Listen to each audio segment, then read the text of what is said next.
Welcome to Still Plays Galaxy of Heroes. This is a roster update video, and typically, this is our general structure here. We're looking at marquee characters, the progress on major projects, Omicrons, Datacrons, and then addressing any weaknesses. But today, we're going to do things a little bit differently, because I want to start off with who is going to be our 200th relic. And when we look at my roster, we don't have too many characters left in this Gear 12 range, and most of them are of a quality where either they're a glaring omission that my roster needs to have, they're a terrible character, or CG has given us enough reason otherwise to consider them for relics, whether that be territory battles or another game mode. And while I haven't updated this super recently, this has been a list of all the characters that I want to make some sort of improvement upon or take up to relics. So we see some of the potential candidates for the 200th relic here. We got to narrow this down, but you see some characters that I really should have, like Grief Karga, the Mandalorian. I'm making certain counters much more difficult by not having them. I don't have a full relic General Grievous squad. Imperial Super Commando and Gar Saxon, they are a dynamic duo these days. We could be improving fleet with Holdo. We could be taking advantage of certain Datacrons with Tusken Warrior and Chieftain,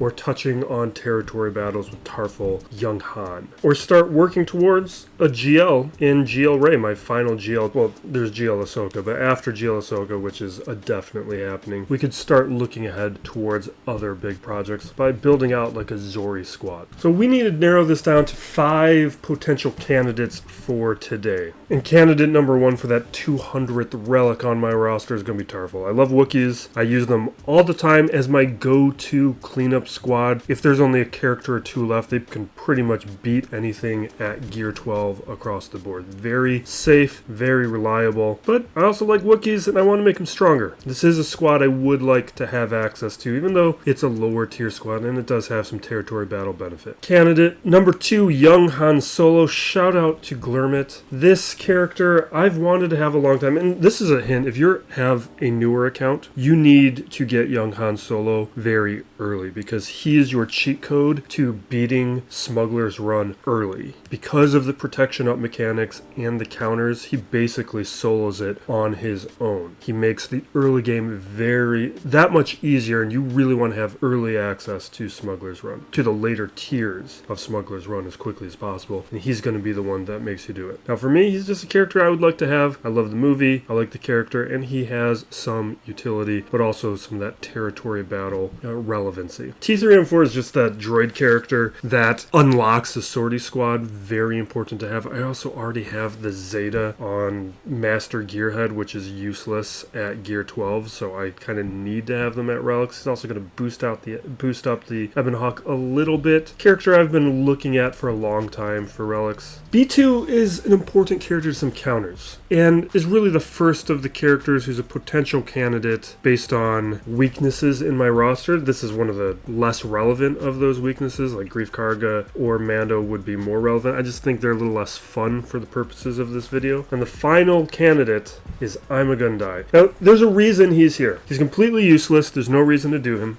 But in the early days of the game, CG used to give away a Bronzium Pack character when you started a new account. They got rid of it because people started creating a bunch of new accounts trying to get like Baze Melbis or other OP characters at the time and just begin their new accounts with these strong characters. So that went away, but I was playing when that did exist, and this is who I got. And being clueless like everyone else at the start of the game, I invested heavily in him. I really liked him. It's very important and relevant to the early days of my playing, and I really enjoyed it. And it was also a character that I helped motivate me into watching Clone Wars because I wanted to learn more about him. Like, CG really bought my loyalty to this character by dropping him in a Bronzium Pack. And as we do here before we start dropping gear, we need to establish the status of the Hoard. This column here, we're looking at Conquest characters, Darkside Rey, Exile Ezra, important characters that are going to be boosting our roster that we will be doing as we work on some other big projects. And we have Balin Skull here, everything for the event, plus him,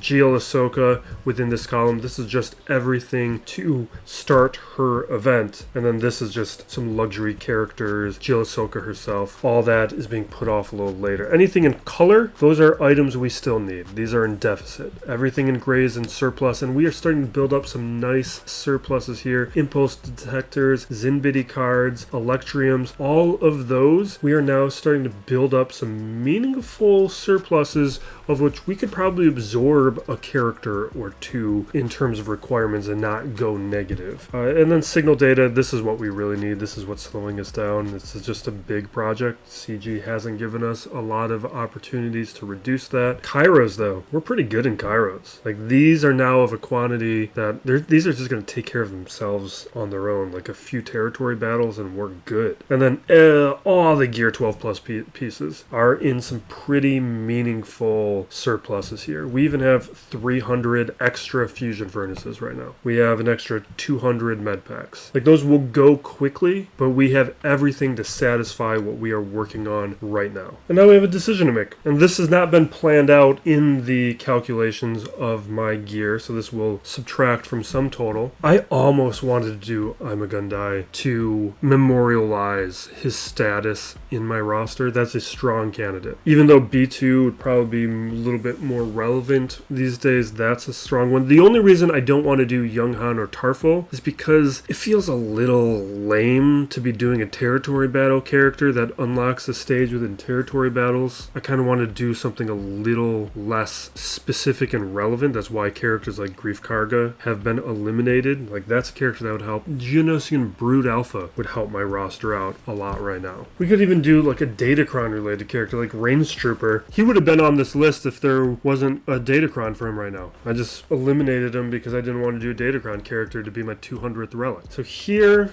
it's really been narrowed down now for me to Tarful, Younghan, and I'm a Gundai. Each of them is very tempting to me. And you know, in the spirit of this thing, I think it's going to be I'm a Gundai. A moment ago, it was going to be Tarful. But part of it is, we know Kelnaka is going to be in this game at some point, and that's probably going to boost Tarful. And it feels like cheating. Let's do it. I'm a Gundai, 200th relic. We'll take him up to relic 1, and he's going to hang out there and be my only relic 1 character for probably a while, because I don't expect him to have any other use for quite some time. But this cements his status as a quirky but interesting character for the history of my roster. Now we'll transition on to the serious stuff. Balin Skull, we are working towards having access to that event when it shows up again, which should be the end of January. We are done now with Shin Hati. We were able to complete her during the double drop events over the holidays. And then Merrick, we are very close. We now have the 6-star, and I think we have like 50 shards left towards, 56 out of 100. We're halfway done with Merrick, and we should have no problem having his farm completed by the end of the month. Now we could take like someone like Shin Hati up to relics. There's just not really a point to doing it right now, and I would like to be careful with my signal data. We might just do it, and you know what? Let's do it anyway. We'll take her up to like, I don't know, relic something, just because she's completely useless at gear 11. I do low gear testing, or try to, on my roster as much as possible, and there's just been no usage. She just gets knocked out right away, and I don't see that changing with 7 stars. I'm not gonna. Let's take her to relic 3 so that we can throw a Datacron on a squad, even though we kind of need Merrick. But we do have all the signal data we need for this. Now with the rest of these characters, I'm more or less satisfied, but what I want to do is start boosting things related to the projects, but also to Datacrons, because we do have some overlap with those unaligned Force User Crons. Now check out the Datacron video that I put down breaking down my thoughts on the Cron set to have more context, but this is just looking at the status of those Datacron requirement not requirement characters, but the relevant Datacron characters and how they look in relation to their readiness on my roster. And anything in this zone are crons that we are going to be taking advantage of, and we actually have a decent amount of them right now. Like during Conquest, we were able to get 9 of them. Actually, we can get a 10th one right now. So let's see if we can do that, get another Rebel Cron. There's a few here that I want specifically. Han Solo, that's the one we're missing. Let's see if we get lucky prior to the start of Grand Arena. It would be a nice help. We get the wrong Han, and I don't think I can reroll. We're definitely giving that a shot. Let's take the C-3PO.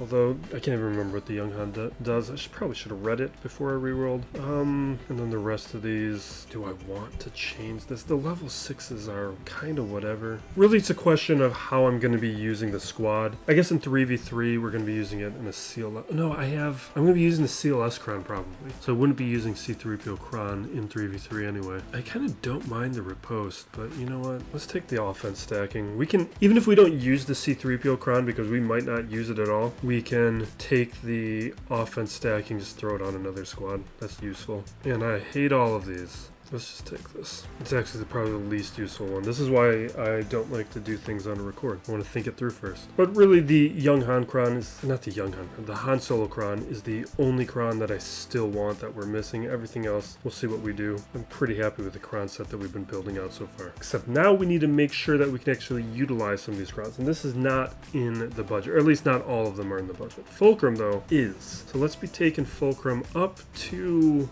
we could take her all the way, really. No, it's just, that's kind of expensive in terms of signal data. I don't think we're going to do that right now. Let me just monitor the signal data. We're going to take her up to Relic 7. That'll be sufficient for the moment.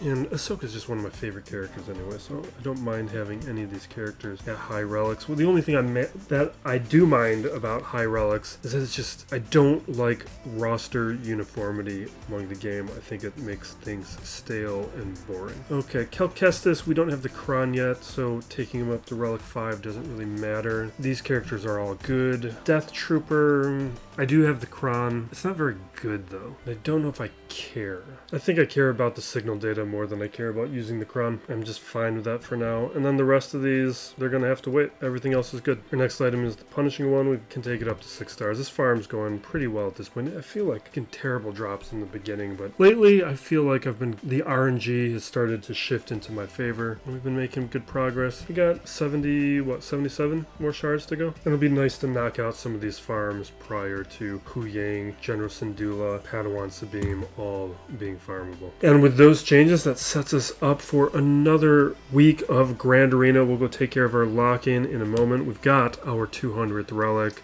We are working towards Balin Skull for the end of the month and having some nice strong boosts to our overall roster quality. Sometime this year too, CG should be giving us our 300th character, I believe. Well, not necessarily, because they're going to have some ship releases in there. So I think we might be short. It'll be interesting to see where we end up at the end of the year. But thank you for watching. Be excellent to each other, everybody. This is Still Plays Galaxy of Heroes.